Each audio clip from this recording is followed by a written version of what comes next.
श्रीराम समर्थ. जय शंकर. ब्रह्मचैतन्य ॲस्ट्रॉलॉजीमध्ये आपलं स्वागत आहे.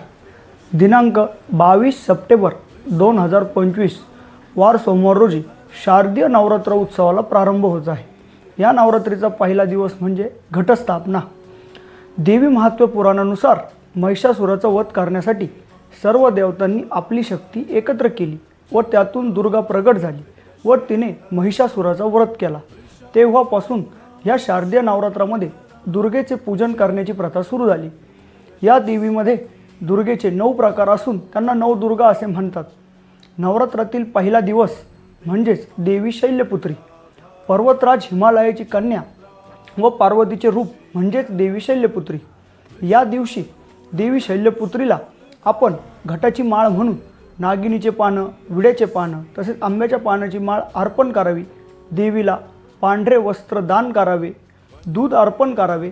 तसेच देवीला गावरान तुपाचा नैवेद्य दाखवावा. ओम देवी शैल्यपुत्रे नमः या मंत्राचा 108 वेळा जप केल्याने आपल्या पत्रिकेतील चंद्रदोष नाहीसे होऊन मनाला शांती प्राप्त होते, मनाला स्थिरता प्राप्त होते व घरामध्ये सुख शांती समाधान प्राप्त होते. जय माता दी. जय शंकर. श्रीराम समर्थ.